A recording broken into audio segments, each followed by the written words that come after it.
Buenas noches, amigas, amigos de IntelliJuris. Sean bienvenidos, muy bienvenidos, quise decir, se me trabó la lengua, pero estamos hoy con un tema álgido, caliente, la subcontratación laboral. Voces van, reclamos vienen, el sector empresarial manifiesta su oposición total, abogados a favor, legisladores en contra de la reforma. Y bueno, pues el tema es jurídico, esta semana será clave. Hoy hubo parlamento abierto en la Cámara de Diputados, se presentaron el sector empresarial, sector profesional, sindicatos, empresas de recursos humanos. Muy, muy interesante, muy enriquecedora la plática y qué mejor que tener a dos de los abogados líderes en México en temas de subcontratación. Presento a la doctora, en primer lugar, Alil Álvarez Alcalá, una conocida amiga personal, amiga de IntelliJuris, una gran conocedora, experta en temas fiscales, ha profundizado desde hace años en el tema laboral, las implicaciones de la PTU. Hoy la vamos a escuchar. Alil, un gran gusto tenerte aquí con nosotros. Muchas gracias, gracias por la invitación. Y nos acompaña también Juan José Díaz Mirón, que nos ha pedido para todos quienes nos escuchan que le digamos Juanjo. Eh, Tremendo abogado laboralista, estudioso de la materia en el despacho Díaz Mirón, de larga prosapia, tradición en el ámbito laboral. eh, una amistad muy estrecha con tu padre, Juanjo. Ahora, aquí que te tenemos en IntelliJuris, pues tendremos la oportunidad de constar los conocimientos y la experiencia que ustedes tienen que transmitirnos en esta materia. Bienvenido, Juanjo. Un honor, mi querido Luis. Muchas gracias, amigo. Pues bien, empecemos porque luego los minutos pasan volando. Juan José, Juanjo, la pregunta obligada. ¿En qué consiste la reforma a la ley laboral en materia de subcontratación? ¿O qué es la subcontratación? Eh, ¿Por dónde nos aproximamos al tema? Porque me entra la duda si no es un tema semántico o es un tema de fondo. ¿Qué nos dice sobre el tema? Mira, tu pregunta, me encanta tu pregunta, muy a tu estilo, porque es profunda y con muchísimas curvas, mi querido amigo, desde el tema jurídico y semántico, ¿no? Primera cosa que yo quisiera decir, número uno, sí, tú tienes toda la razón. Voces van, voces vienen. Creo que el valor que podemos aportar a Lili y yo es un poco clarificar las cosas y ser claros y contundentes, ¿no? Primer cosa con la que quisiera yo arrancar, como se dice en la política mexicana, ¿no? En política no hay sorpresas, solo sorprendidos, ¿no? Creo que en este tema particular de la subcontratación, el gobierno de la 4T ha sido muy puntual en avisarnos y en prevenirnos que ahí vienen los cambios. ¿De acuerdo? No me dejarán mentir que desde el 2019 el senador Gómez Urrutia propuso la primera gran reforma, ¿no? Criminalizando el outsourcing, luego vinieron más, luego vino el COVID y luego el presidente fue tajante y contundente al decir, lo voy a prohibir, y días después, mi querido Luis, nos encontramos con un documento presentado el 12 de noviembre ante el Congreso Mexicano, Cámara de Diputados, para reformar, básicamente, prohibir la subcontratación. Primer mensaje. Lo que es tajante y la única claridad que podemos ahorita dilucidar es una prohibición expresa. ¿A qué? A la subcontratación. Es importante decir que la iniciativa, mi querido Luis y todos, no diferencia entre lo que conocemos con anglicismos como insourcing o outsourcing. ¿De acuerdo? No hay ninguna diferenciación. Hay una prohibición tajante en cuanto a la subcontratación. Ahora, número dos, muchas de las voces en la política, en las opiniones, dicen, la subcontratación no hay que prohibirla, hay que regularla. Amigos, mentira, porque hoy está regulada. Hoy tenemos una figura de la subcontratación desde el 2012, regulada tanto laboral como fiscalmente hablando, en un bien logrado artículo 15, de acuerdo a la Ley Federal del Trabajo, que van a derogar, que como mucha gente dice, oye, hay que regular, ya está regulada. ¿Qué hacía falta? Más fiscalización, más revisión, ¿de acuerdo? Estamos, creo yo, avanzando en una necesidad, claro, o sea, hay que ser claros, hay que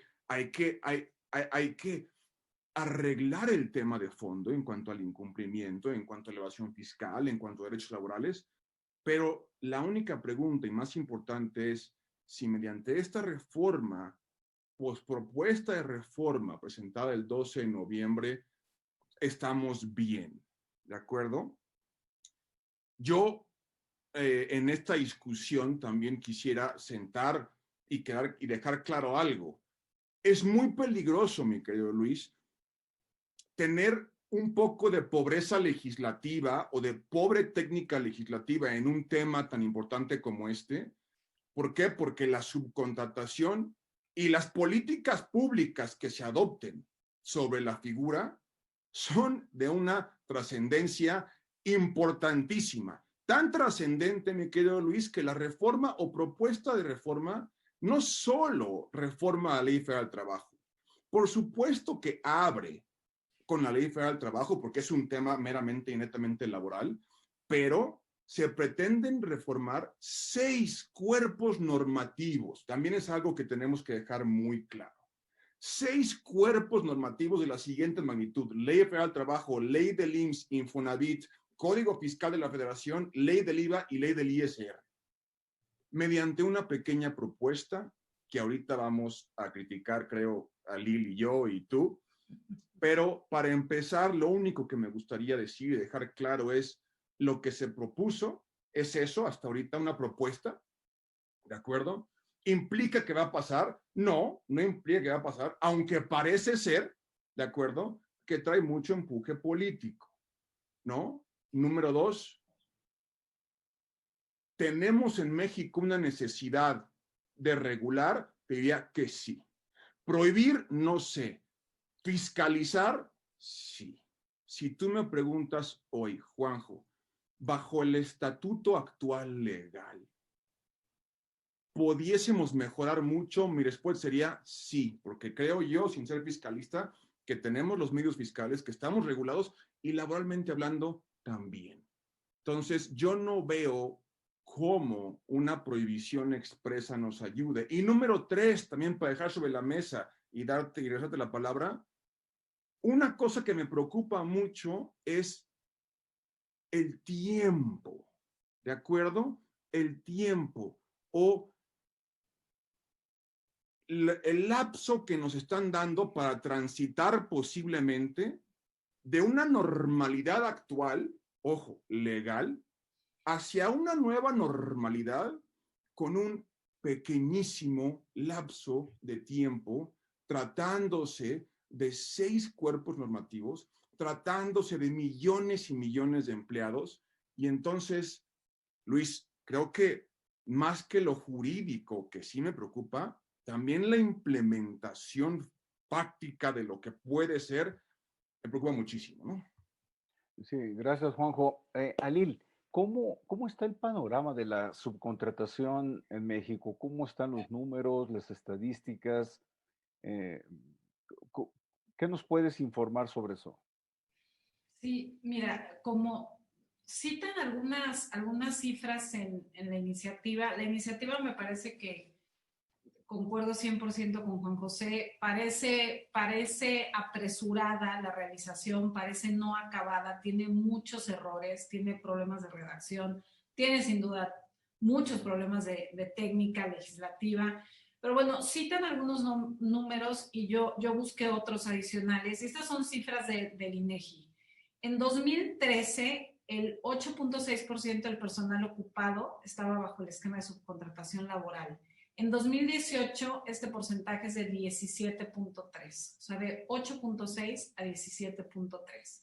En 10 años, el número de personas contratadas bajo el esquema laboral de subcontratación casi se duplicó. Pasamos de 2.7 millones de personas a 4.6 millones de personas en 2018.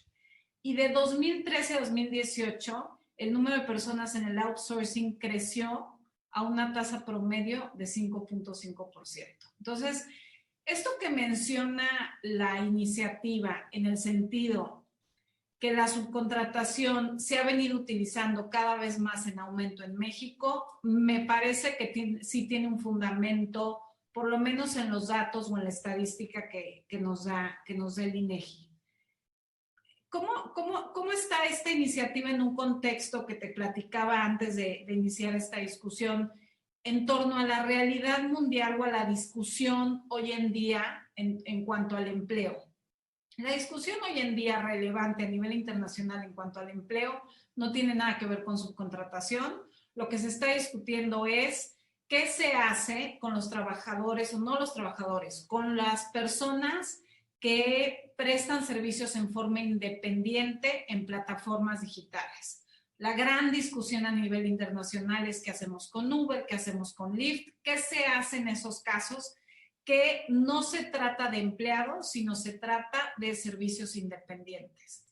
También la discusión que se tiene hoy en día a nivel internacional tiene más que ver con algo que se denomina en inglés offshoring, que Trump, si se acuerdan, en su campaña habló mucho de esto, que es el ir a otras jurisdicciones a buscar la prestación de ciertos servicios técnicos. ¿Cuál sería el ejemplo típico? Pues todos los lugares de servicios de llamadas, por ejemplo, en la India.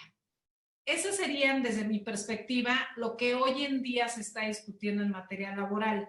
Curiosamente, en México estamos teniendo una discusión que pareciera estar totalmente separada de la realidad internacional en materia laboral, y ahí seguramente Juan José nos podrá explicar más, y si está de acuerdo conmigo en que esta discusión pareciera un poco anacrónica, parece que estamos como en otro momento histórico. Y la parte que a mí me parece más preocupante de no ubicarnos en el momento histórico es que estamos teniendo una discusión que sin duda eleva los costos del empleo formal en un momento que es de las peores caídas del PIB de la historia reciente de nuestro país. La pregunta que yo me haría ¿es congruente estar discutiendo esto en este momento? Y bueno, claramente para mí la respuesta es que pareciera que estamos fuera de contexto. Eso es un poco lo que quiero comunicar. Ahora, me parece que lo que explica estos datos de subcontratación y esta sensación de que estamos fuera de contexto, fuera de realidad, tiene que ver con algo que Luis Manuel, tú y yo hemos hablado desde hace yo creo que 12, 13 años, ¿no? Yo me acuerdo la primera mesa que se hizo en México sobre esquemas ilegales de contratación, pues participamos tú y yo, ¿te acuerdas? Hace muchos años en el perfecto. CIDE.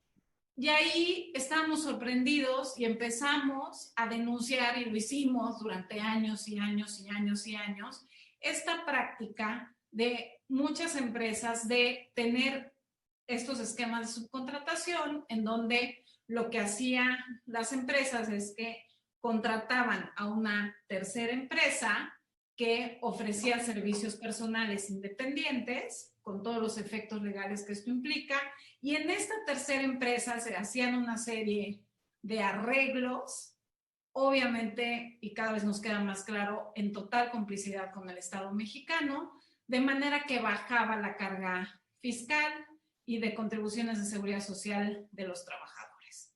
Esa es la realidad a la que se refiere la iniciativa, esa es la realidad a la que se refiere el Ejecutivo cuando habla del abuso que ha habido en materia laboral en México. Esta realidad, claramente, como dice Juan José, tiene un componente fiscal. ¿Cuál es el componente fiscal? Que la carga de impuestos sobre la renta, de tener empleados, y la carga en contribuciones de seguridad social que conlleva tener empleados se reduce considerablemente. Todos los que estamos en este medio, obviamente, aunque no nos dediquemos a esto, porque no nos dedicamos a esto, sabemos cuál es el precio en el mercado de estos esquemas. Entonces, si la carga total de tener empleados más pagar contribuciones de seguridad social se va a un 40%, más o menos, sabemos que este tipo de esquemas están entre un 6 y un 8% en el mercado. Es un ahorro considerable, es un ahorro en el que muchas empresas vía estas prácticas se han beneficiado durante muchos años, repito, evidentemente con total complicidad y participación del Estado mexicano. El problema de esto es que esta práctica ilegal y abusiva se ha vuelto la normalidad. Yo siempre cuento una historia que me parece trágica, pero me refieren a una empresa china de un despacho americano y me preguntan sobre la carga laboral en México. Y les hago un análisis de lo que cuesta tener un trabajador en México.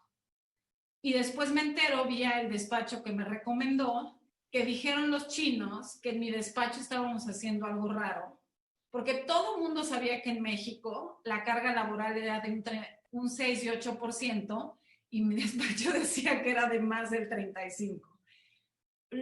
Es chistosa la historia, pero lo curioso es que nos deja ver que la norma social en México, la práctica generalizada, es precisamente evitarse las obligaciones formales derivadas de tener empleados. Entonces, como introducción a este tema, te diría, sin duda la subcontratación ha ido en aumento. Sin duda en México estamos teniendo una discusión que pareciera no ser una discusión en el contexto internacional, estamos como fuera de la realidad. Sí es un tema que se tenía que atender, pero concuerdo 100% con Juan José que la atención a este problema iba más por un tema de fiscalización que por un tema de reforma legislativa. Me refiero a una fiscalización real. Al día de hoy, y ustedes no me dejarán mentir, no conocemos, sabemos de o hemos oído hablar de una sola persona que haya hecho negocio a partir de vender estos esquemas que está enfrentando un procedimiento legal. Una sola. Conocemos de grandes empresas que utilizaron estos esquemas y que hoy tienen una contingencia fiscal, pero son empresas que hacían, entre otras cosas, e indebidamente aplicaron estos esquemas, pero las empresas que activamente se dedicaron a vender estos esquemas, al día de hoy no se ha ido contra una sola de ellas. Entonces, bueno, me parece que estamos cubriendo esa debilidad de fiscalización con una reforma legal. Fíjate que está señalando un tema porque hace un año que se reformó el Código Fiscal de la Federación para en contra las factureras, pues fue también así como una embatida general para embosar, para encubrir la ineficiencia de la fiscalización. Y hoy también hay una señal clara que la subcontratación laboral se quiere hacer otra solución, desapareciendo la subcontratación como medida radical, pero ¿en dónde están las cuentas pendientes del pasado? De eso no se está hablando. Pero mira, Juan José, yo te quería hablar, te quería preguntar, tenemos la subcontratación laboral, que por ahí tenían sus maromas, ahorita que dice Alil, pues realmente lo que se estaba inventando era crédito al salario por parte de las llamadas outsourceras para disminuir, ocultar la parte de que corresponde a las retenciones del impuesto sobre la renta. Pero aparecieron sociedades cooperativas, aparecieron sindicatos, se abusó también de los asimilados a salarios. Es decir, sí se armó y se fraguó un mega esquema a la manera de las factureras, que en realidad el outsourcing, el llamado outsourcing, pues es factureras, están simulando prestación de servicios independientes. Pero bueno, no me quiero quedar en el problema, sino en los contenidos de la reforma. Se prohíbe la subcontratación laboral. Sí. Segundo punto, no se considera subcontratación laboral y empieza una señalamiento en la iniciativa para decirnos que no es subcontratación laboral, que al final de cuentas se permite la prestación de servicios independientes en la Ley Federal del Trabajo. Me pierdo ahí en en la construcción de una explicación que sea, de que tenga sentido a la luz de la legislación laboral, Juan José? Mira, mi querido Luis, te pierdes tú y se pierde yo creo que la mitad del Parlamento, la mitad del Congreso o más y todos los demás, ¿no? Como yo te dije al principio, algo que es claro es la prohibición y lo demás resulta ser muy ambiguo, ¿de acuerdo? Y tú, como un gran jurista, sabes que una técnica legislativa al prohibir un comportamiento con ambigüedad, lo único que eso te va, que a donde te lleva es al peligro, ¿de acuerdo? Al, eh, al, al no tener claro las prohibiciones, nos lleva a un estado de confusión, ¿de acuerdo? En donde realmente quienes se afectan no solamente son los empleados, sino los empresarios, ¿de acuerdo? Una cosa que también te quiero decir claramente, en la exposición de motivos, mi querido Luis no me deja mentir porque sé que la tiene más que leída y memorizada, los primeros 3 párrafos, en los 3 párrafos en la exposición de motivos se mencionan 4 calificativos. La subcontratación es una modalidad, como decía Lil, es natural al desarrollo de las fuentes de trabajo, y después dice, pero se ha abusado y se ha simulado, algo que también dijiste tú, en perjuicio de los trabajadores. ¿De acuerdo? Ahora, en base a este perjuicio es lo que desata la prohibición. Y yo te pregunto, para que respondamos también ahorita mismo,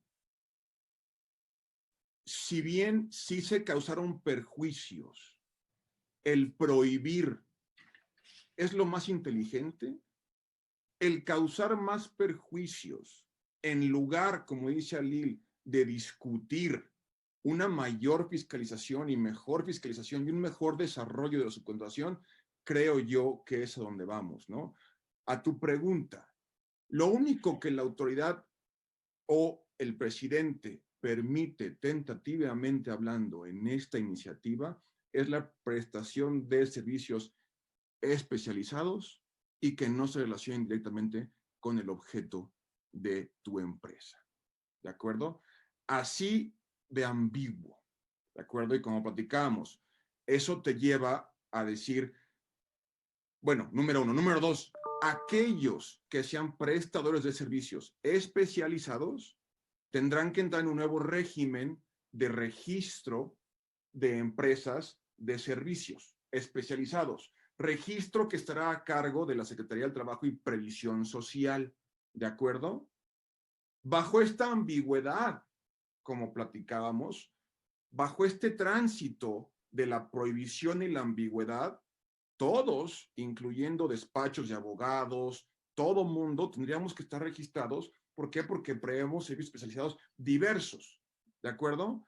Entonces, yo creo, y no sé qué opine Alil, pero yo creo que ahorita, como están las cosas, la iniciativa, fuera de paliar un problema que sí tenemos, y es innegable que lo tenemos, causa una confusión tal que solamente viene a entorpecer el desarrollo de los negocios, como dice Alil, en la peor coyuntura posiblemente histórica, económica, de salud de este país.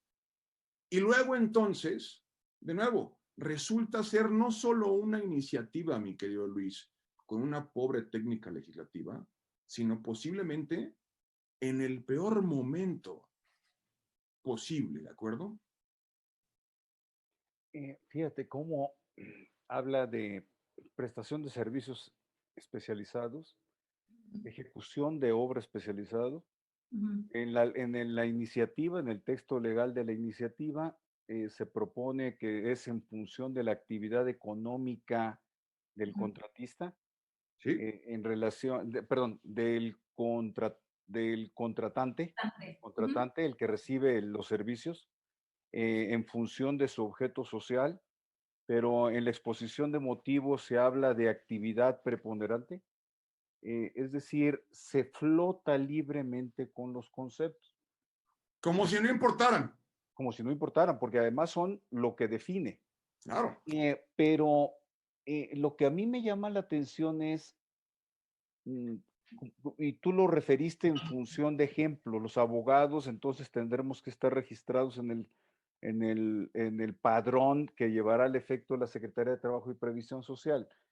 Pero se dice en los 4 meses siguientes a la entrada en vigor del decreto que apruebe, que se publique en la reforma, la Secretaría del Trabajo y Previsión Social emitirá reglas generales. Dejar en manos de la Secretaría del Trabajo y Previsión Social los contenidos de estas expresiones, está complicado aceptarlo. Está muy complicado aceptarlo. Peligroso. Pero por el otro lado, ¿y si no se expiden? Mm. ¿Y si no se expiden? O bien el contratista se presenta la solicitud o no la presenta, o presenta la solicitud y pasa el plazo de los 6 meses que establece la propia iniciativa y no se le autoriza el registro, ¿qué pasa con el contratante? Pero Lil, a ver, ¿por qué no nos vamos ya a temas concretos fiscales así que son en tu cancha y que los traes bien estudiados para que nos expliques el contenido de la reforma? Sí. A ver, yo quisiera referirme a los efectos fiscales y tratar de regresar un poco a la definición, porque una vez que vemos los efectos fiscales, creo que podemos entender la gravedad de la falta de claridad en la definición de la contratación. Entonces, a ver, los efectos fiscales me parece que son muy claros, ¿no? El primero te dice que tienes, o en orden, yo te diría, de menos a más importante. Hay responsabilidad solidaria por las contribuciones que causen los empleados del contratista, digamos. Entonces, ¿qué quiere decir? Que si una persona me presta este tipo de servicios de subcontratación, lo primero que se genera es una responsabilidad solidaria con relación a sus impuestos y las contribuciones de seguridad social. Esta regulación es interesante porque recordemos que lo que te dice la ley es que está prohibida la subcontratación. Entonces regresamos, desde un punto de vista de técnica jurídica, es curioso como por un lado está prohibida la subcontratación, pero por otro lado estamos regulando las consecuencias legales de una actividad que está prohibida. Creo que ahí tienes un problema sin duda de técnica legal. Pero bueno, uno de los efectos es que eres responsable solidario por las contribuciones de los empleados. El siguiente efecto, y voy de menos a más grave, el siguiente efecto es que no son deducibles para el impuesto sobre la renta todos los pagos que se hagan por virtud de este contrato. Y el tercer efecto es que tampoco es acreditable el IVA que se genera en la prestación de este servicio. Entonces, asume responsabilidad solidaria de los trabajadores del contratista. 2, no le puedes dar ningún efecto para impuesto a la renta y no hay posibilidad de acreditamiento para el impuesto al valor agregado. Esto va de la mano, seguramente lo vieron, de la derogación de una obligación que tiene NADA y que la criticamos mucho en su momento, que es esta famosa retención del 6%, que se presentó como una medida justamente para evitar estos esquemas, digamos, abusivos en materia de subcontratación laboral. Entonces, la consecuencia es tan grave que más allá de la cuestión penal, que después la podemos analizar, pero desde un punto de vista fiscal es tan costoso que la definición de qué subcontratación tendría que ser precisa y perfecta. Porque el costo de no entender cuándo estás subcontratando es tu deducción en renta, tu acreditamiento de IVA y responsabilidad solidaria sobre todas las contribuciones de los empleados del contratista. Y entonces regreso a la definición. Y es curioso porque se incluye la misma definición en la legislación laboral y en el Código Fiscal. No sé si vieron eso. Se duplica la definición y se divide en diferentes artículos. Es sumamente confuso. Pero, ¿qué es la subcontratación laboral? Te dice que consiste en que una persona físico-moral proporcione o ponga a disposición trabajadores propios en beneficio de otra.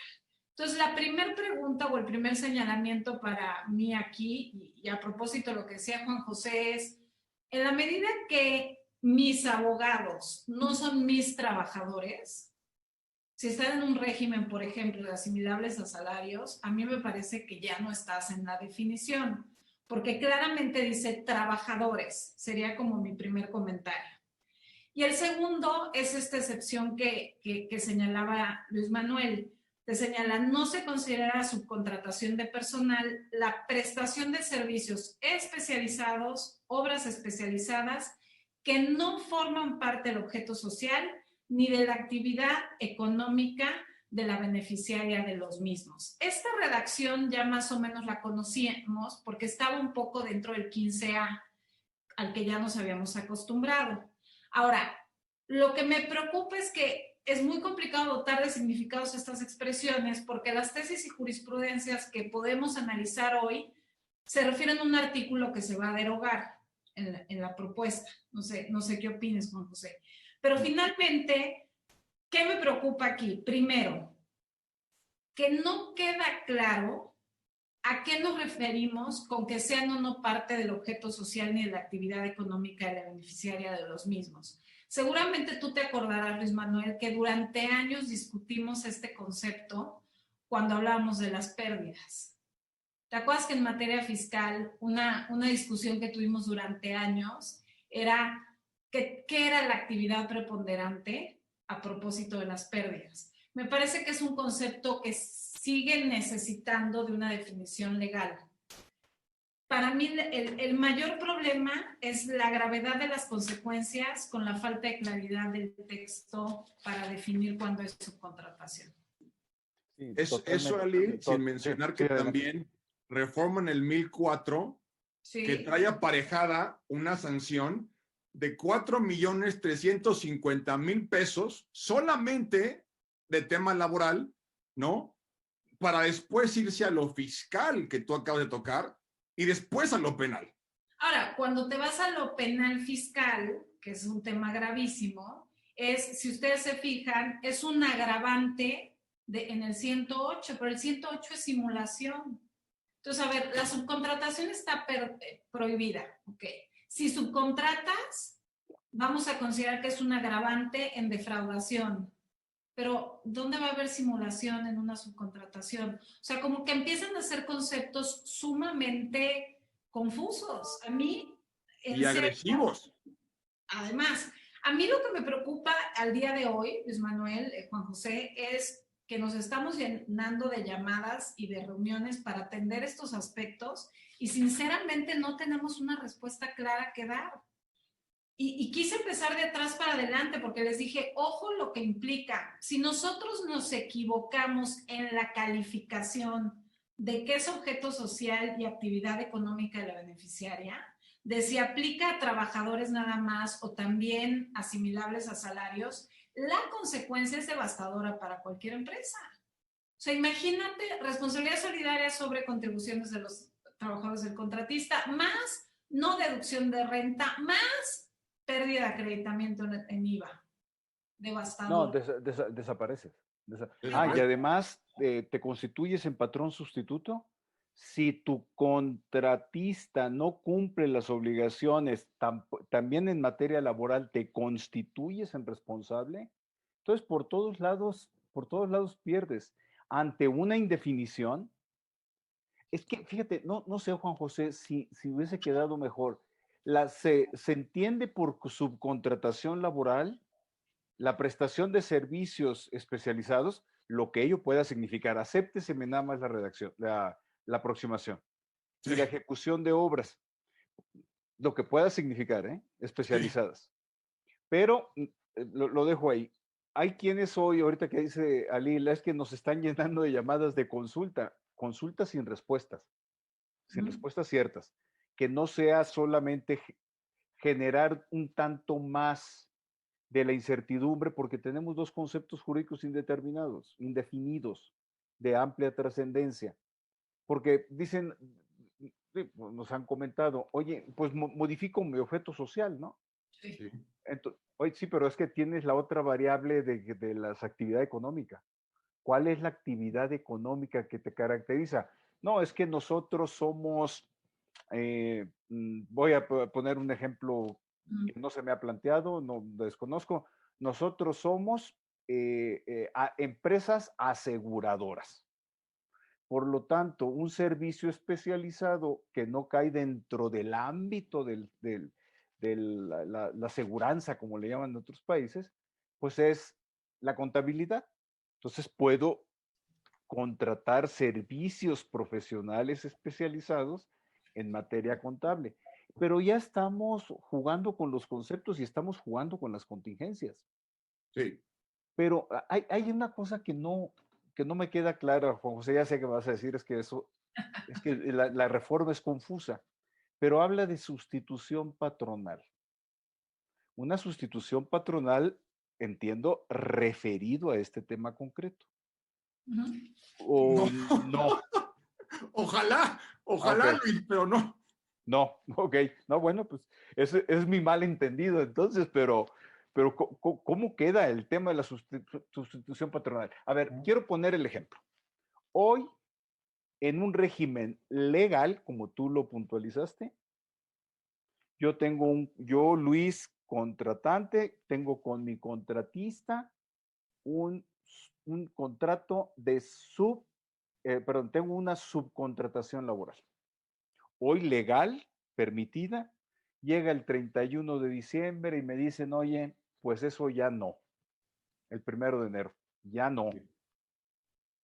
Entonces, los que eran los trabajadores del contratista, los tengo que recuperar, rescatar, me los tienen que transferir. Me dijeron hoy en la mañana, bueno, se pueden despedir, sí, pero me refiero en una continuación del servicio.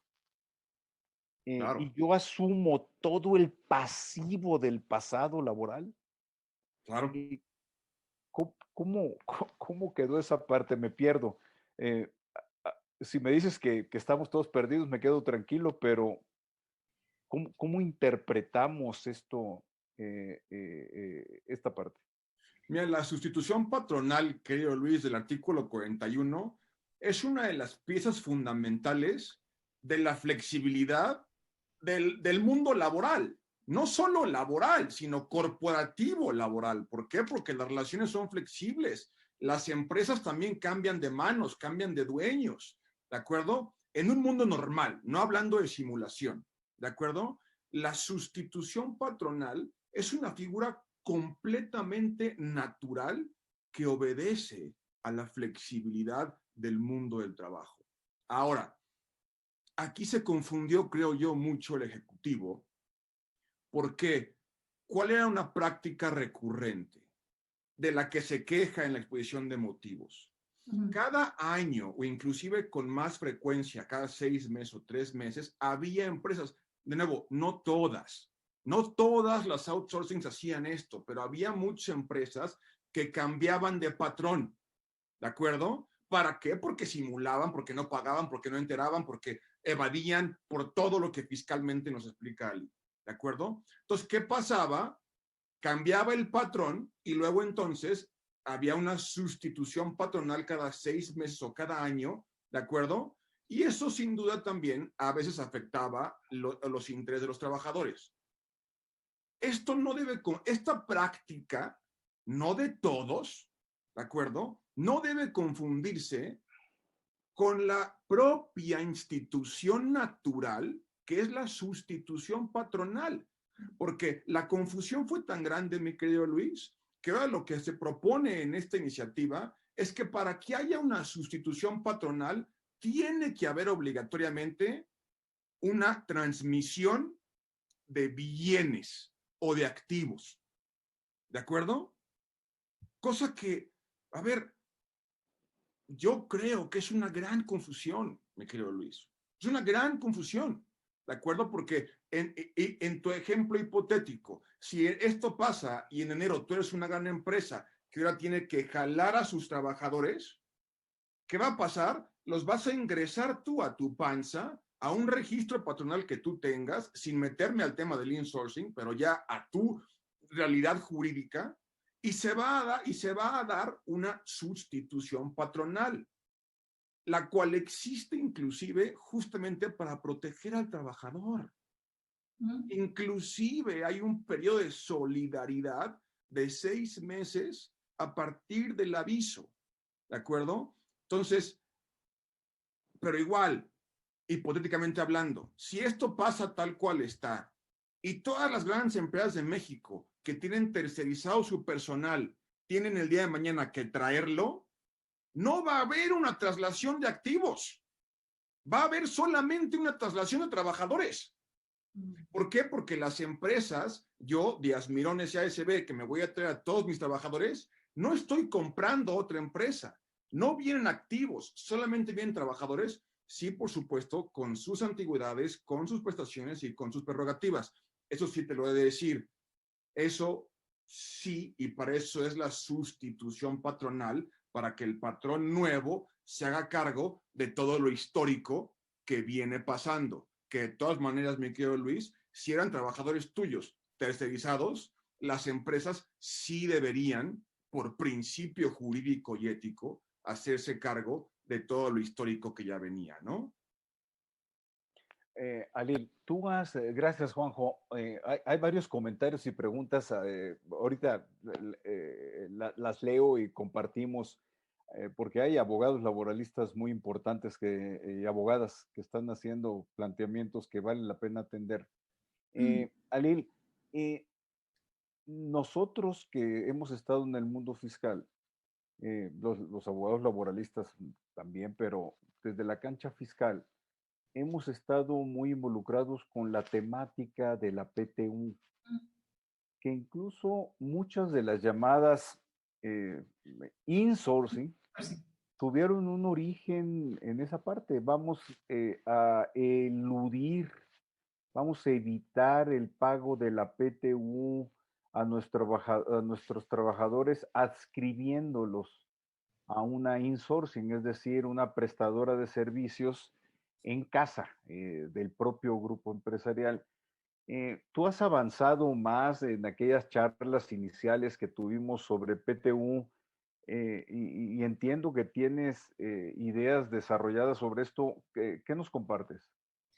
Sí, mira, la verdad es que si te pones a analizar el objetivo de la reforma, yo te diría, más allá de atacar en forma general un campo de acción que debió haber sido limitado, que es en contra de los abusos que se dieron con esquemas de subcontratación ilegal, el único campo en donde yo te diría que sí tiene un efecto dentro de la legalidad es en temas de PTU.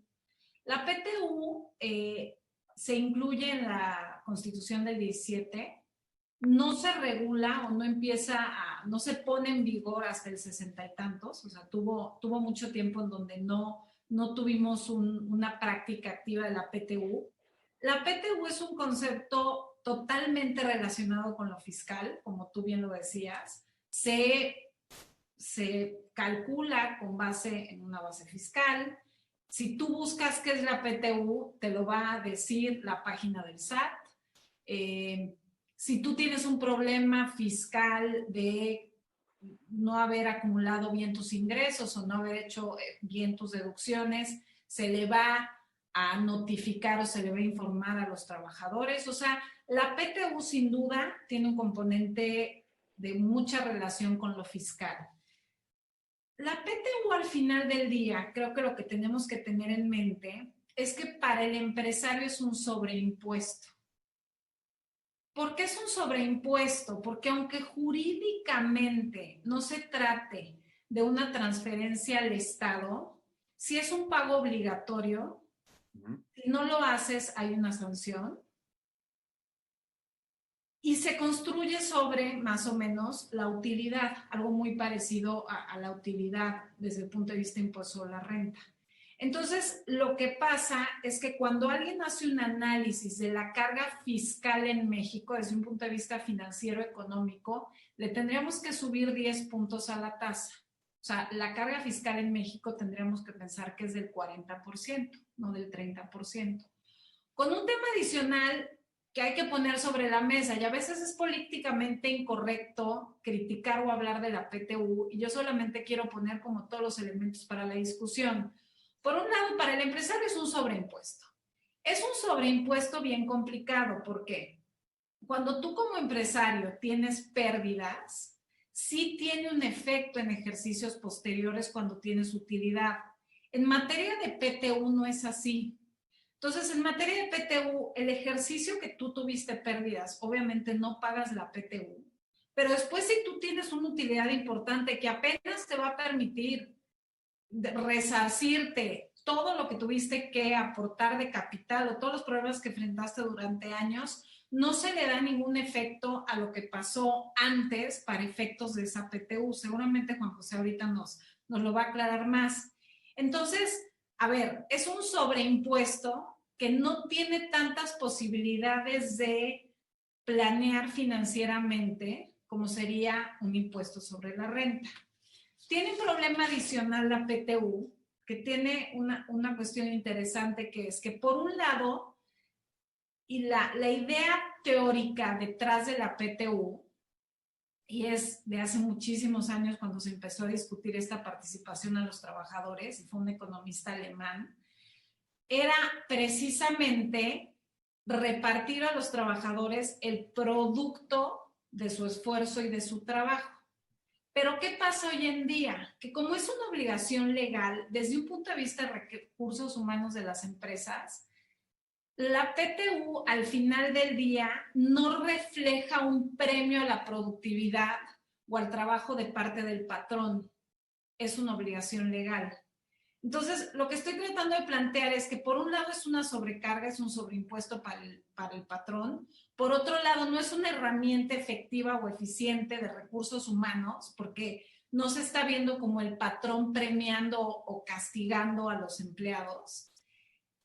Y por otro lado, desde el punto de vista del trabajador, lo que hacían las insourcing, y en ese sentido yo sí les reconozco cierto valor, aunque uno de sus objetivos era controlar el pago de la PTU, es que permitían que el pago de PTU fuera más constante.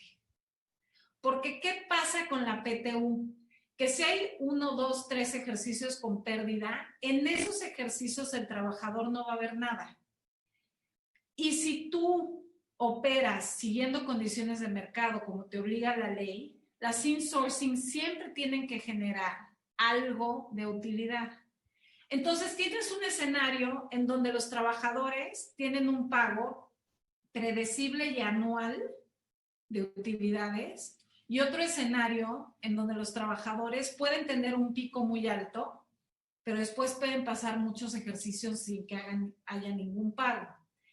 A lo que voy es, sin duda, los esquemas de subcontratación lo que le ayudaban a los empleadores o a los patrones era a tratar de controlar el pago de PTU.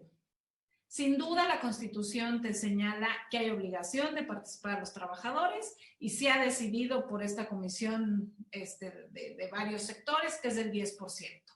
En la práctica, esto es un sobreimpuesto, es una carga adicional para los empresarios, y una forma en donde se empezó a controlar esto es hacerlo a través de una sociedad dentro de la empresa en la que podías ir calculando qué tanto le dejabas de utilidad de manera que no existieran estos picos en pago de PTU. Sin duda, si me preguntas cuál es el tema legal y hasta, no sé cómo decirlo, filosófico relevante de esta reforma, para mí es la PTU. Si me preguntas cuál es el único que creo que es relevante, es el tema de la PTU. De acuerdo. Gracias, Alel. Ya había escuchado esta explicación. Me voy a los comentarios que se hacen en las secciones correspondientes. Juan José, Patricia Corzán, una gran amiga, gran laboralista y experta en temas de subcontratación. Yo la he escuchado varias veces, e incluso en su paso por el INAI.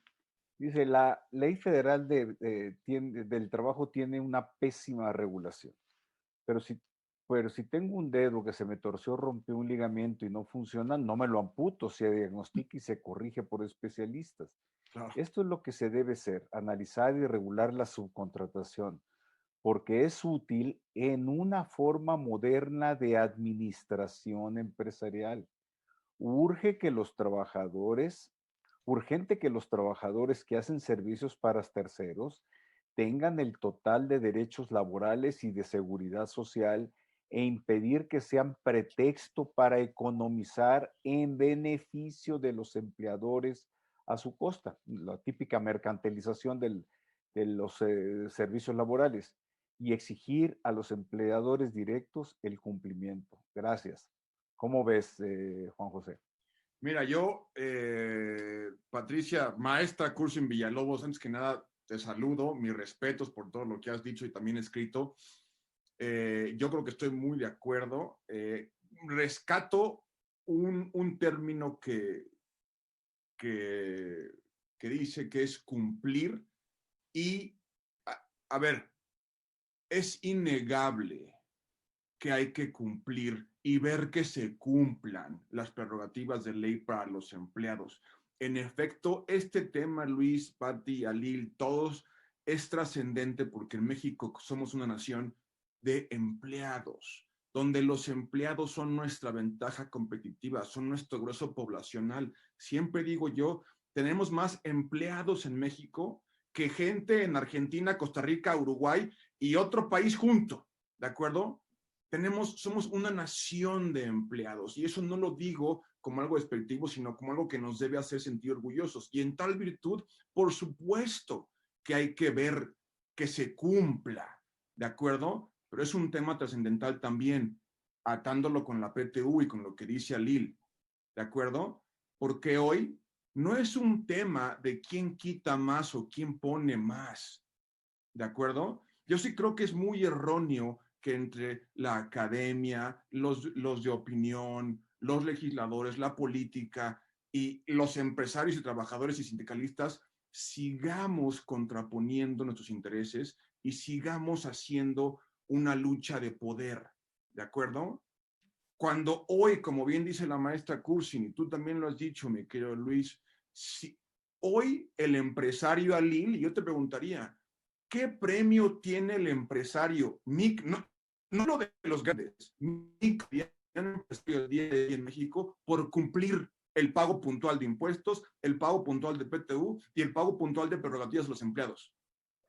¿Qué prerrogativas tiene los creadores de riqueza en el país, de acuerdo, para ir más allá de tus obligaciones, de acuerdo? Y me lo decían en un foro de empresarios el otro día, Juanjo, parece ser que nuestro gobierno no cree en nuestro sistema de creación de riqueza, ¿de acuerdo? Porque en lugar de decirnos, oigan maestros, ayúdenme a que esto mejore, ¿de acuerdo? Estamos queriendo quitar.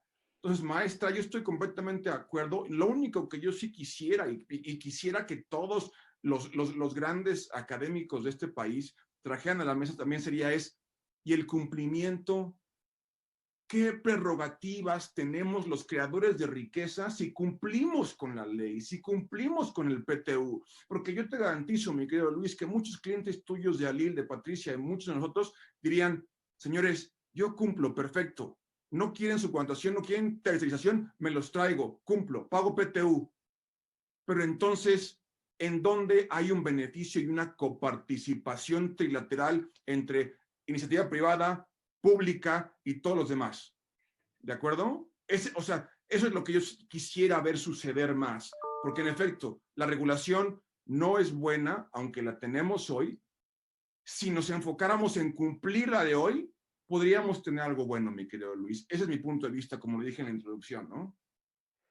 Alil, tenemos el tema de la subcontratación laboral en entes y entidades públicas, federales, estatales, municipales, poder legislativo. La reforma que se está planteando limita la subcontratación laboral por parte de los entes y entidades públicas, o la reforma se queda corta. Mira, a mí, yo al final curioso que tú me lo plantees, pero yo puse, ¿dónde está la responsabilidad del gobierno?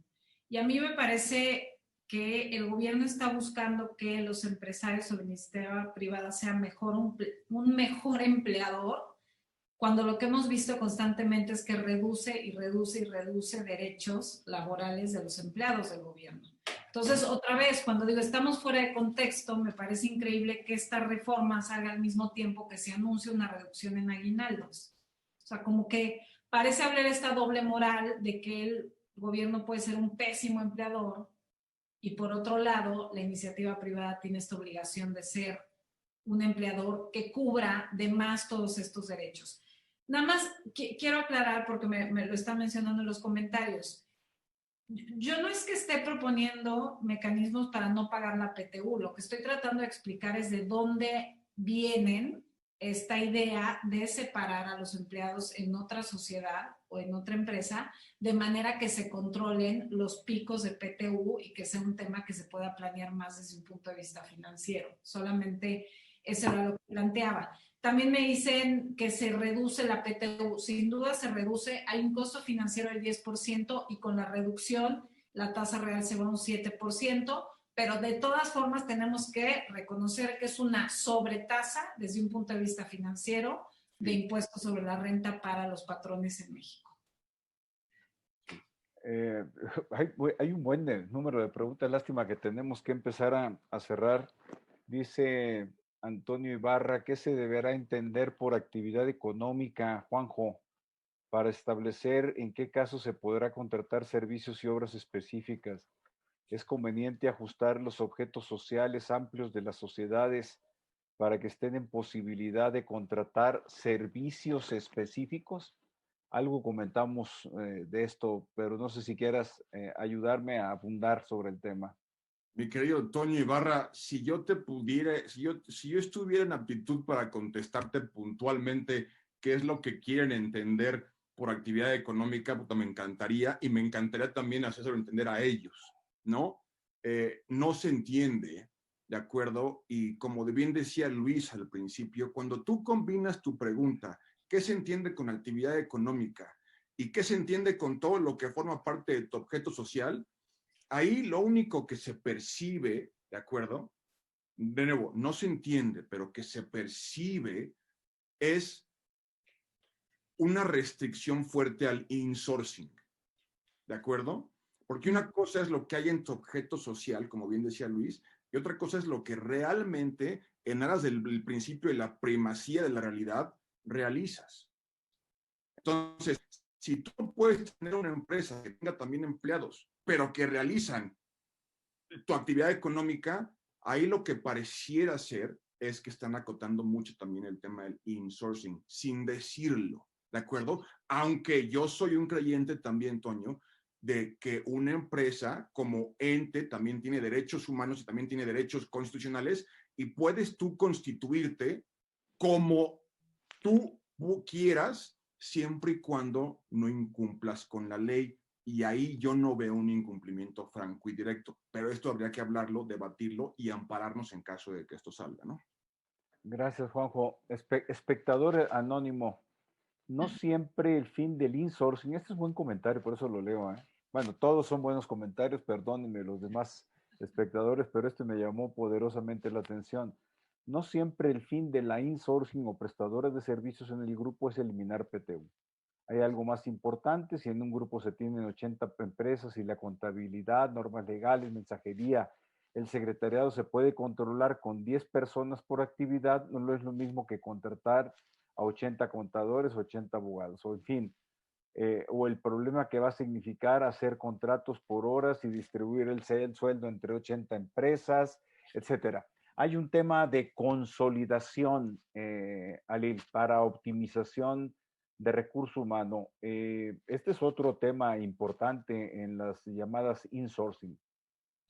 A ver, uno de los principios básicos de la política fiscal es la neutralidad. Y la neutralidad es que la política fiscal afecte lo menos posible la forma en que operan los agentes económicos. Así de fácil. ¿Por qué? Porque los agentes económicos van a operar de la forma que sea más eficiente para generar riqueza, utilidades. Eso es lo que tú quieres como Estado. Entonces, esto es sumamente criticable. Cualquier prohibición de este tamaño es sumamente criticable porque es muy poco neutral.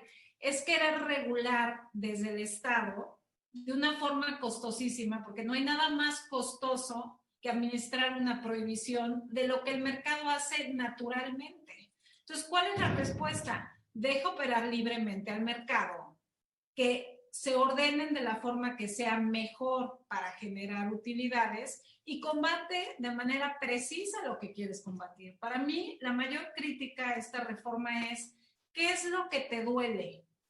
¿Te duele que no se esté pagando debidamente los impuestos? Cobra los impuestos. Tienes todas las herramientas para hacerlo. ¿Qué te duele? ¿Te duele la PTU?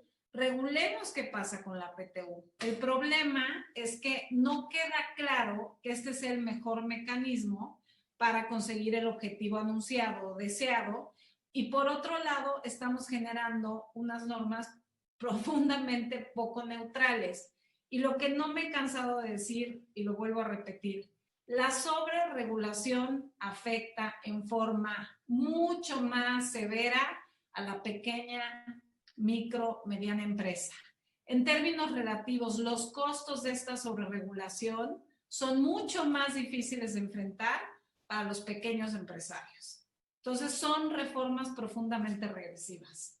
En este sentido, mi querido Luis, si destinásemos el dinero que vamos a necesitar para crear el registro, para que la Secretaría del Trabajo ponga las reglas, para que si pusiéramos ese dinero trabajando para fiscalizar lo que hoy tenemos, creo que seríamos profundamente exitosos, ¿no? No sé tú qué opinas, Alil. No, y otro tema, sin duda, pero con otro tema de en qué destinamos los recursos. Hay dos problemas aquí. Primero, es muy costoso administrar una prohibición. La pregunta hoy en día es si queremos gastarnos recursos limitados en hacer efectiva la prohibición de la subcontratación. Para mí esa es la segunda pregunta. El primer problema. Y el segundo es, el mejor control de una obligación es el propio mercado. Necesitamos hacer que la seguridad social sea deseable.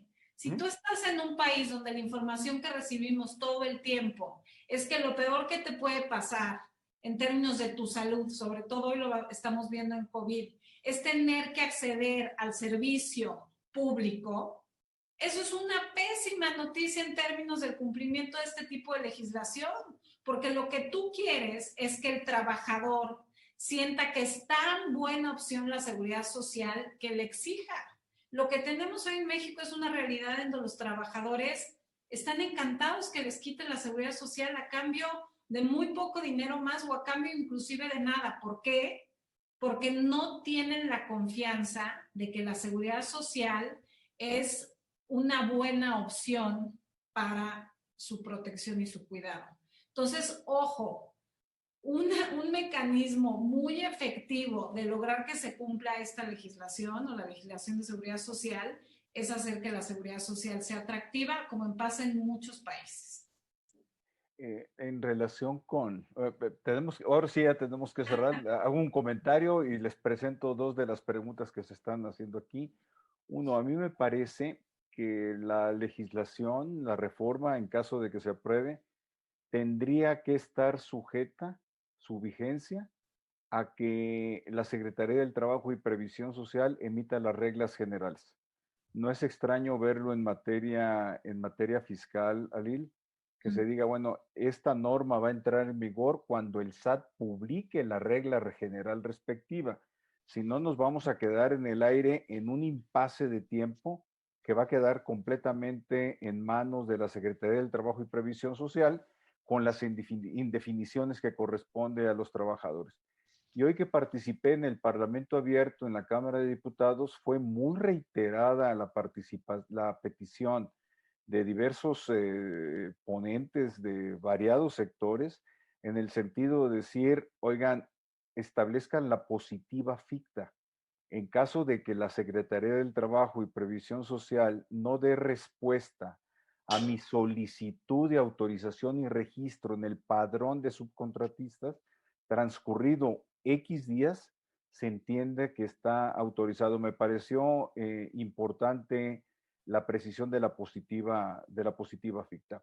Juan José, Asao Susuda. La realidad es que al transmitirse a los trabajadores del outsourcing a la empresa beneficiaria, esta última buscará ingresarlos sin reconocer antigüedad y los derechos generados por los trabajadores. Para esto, la outsourcing tendrá que liquidarlos en prestaciones y antigüedad sin generar la solidaridad patronal determinada en el artículo 41 de la Ley Federal del Trabajo. ¿Qué comentarios tienes sobre esto, Juan José? Yo creo que no hay que tenerle miedo al tema de la antigüedad. Es una de las grandes mentiras que hay que desmentir, ¿de acuerdo? Por dos razones. Número uno, hay una jurisprudencia que dice que aunque haya una liquidación, si se verifica que hay una continuidad en la relación de trabajo, ¿de acuerdo? Hay eso, hay una continuidad y luego entonces la antigüedad viene desde cuando venga. Entonces, a veces, y me ha pasado y lo he visto asuntos perdidos en las juntas de conciliación que ahorita ya se empezaron a extinguir, pero he visto asuntos perdidos en donde dice el laudo, ¿de acuerdo? Condenó desde un principio, porque la relación laboral siempre subsistió. De nuevo, apelando a un principio que rige las relaciones jurídicas, que es el principio de la primacía de la realidad. Lo pudiste haber liquidado, pero la realidad es que el señor trabajó un día y siguiente también por el mismo patrón. Número uno. Y número dos, no le teman a la antigüedad. La antigüedad de las prestaciones laborales es la menos onerosa. ¿De acuerdo? Porque está topada, mi querido Luis. Y creo que a veces se pierde de vista en el mercado eso. Es que la antigüedad, las empresas no tienen por qué temerle. Entonces, a quien me hizo este amable comentario, mi respuesta sería, número uno, no liquiden y luego recontraten porque es una práctica que realmente no sirve mucho. Y número dos, no le teman a la antigüedad. La antigüedad psicológicamente para los empleados es importantísima y económicamente para los empleadores no es tan gravosa. Entonces, cuando tenemos una prestación tan importante en lo psicológico y emocional y no tan gravosa en lo económico para el patrón, caramba, hay que aprovecharla y no le tengamos miedo. Alil, es un hecho, dice Gabriela Sánchez Calderón, que fiscalmente ciertos patrones abusaron de esta figura, se refiere a la subcontratación, en perjuicio de los derechos laborales del empleado. Mas, como dicen, es fiscal el motivo o sentido de la reforma y no proteger al patrón. ¿Cómo cerramos este comentario de tu parte, Alil? Sí, a ver, sin duda, a mí si me preguntas, es una reforma fiscal dirigida a un sector muy particular, que es lo que conocemos como la subcontratación ilegal, que básicamente es aquella subcontratación en donde no se cubren debidamente los impuestos, que es impuesto sobre la renta y contribuciones de seguridad social. Si a mí me preguntas de dónde viene, creo que de ahí viene. Si me preguntas si esta es la mejor manera de hacerlo, yo te diría que es una muy mala manera de hacerlo, pero me queda claro cuál es el objetivo. ¿Cuál era la forma de hacerlo? Para mí era aplicando la ley y que sí viéramos una actividad sancionatoria seria del Estado contra las personas que todos sabemos quiénes son, que se dedicaron activamente a generar riqueza excesiva a partir de la venta de este tipo de esquemas. Pues mira, en los trabajadores. Tan fácil como esto. Con reforma, sin reforma, los grandes outsourceros, los gigantescos, que proveen de outsourcing a empresas y que proveen de outsourcing a gobierno, están sueltos, disfrutando su riqueza. Y te voy a decir una cosa más, perdón, Luis Manuel, trágica. La forma en que se han desarrollado y en lo que han evolucionado esos esquemas ya no requieren de outsourcing. O sea, las nuevas propuestas que están presentando ya no son a partir de la subcontratación, ya se hacen en empresa propia. Entonces, ojo con eso, ¿eh? No vayamos a estar generando todos estos costos para todos, según esto, para atacar a unos cuantos, muy representativos por el abuso, pero unos cuantos, y al final que no logremos atacarlos o no logremos ir en contra de esas prácticas. Oigan, muchas gracias. Ya el director de IntelliJuris, a quien ustedes conocen, me está carrereando que cierre el foro. Quedaron un buen número de preguntas, de comentarios muy valiosos en todos los sentidos. Precisamente de lo que se trata es de fomentar aquí el pensamiento plural, encontrado, coincidente, propositivo o crítico también. Este es un foro abierto para la enseñanza, la reflexión, la duda, el debate, y creo que hoy cumplimos ese propósito. Alil, nuevamente muy agradecido contigo, tu tiempo, tu generosidad y los conocimientos que los manejas de manera integral y siempre con una propuesta empresarial de negocios, pero viendo por los derechos de los trabajadores.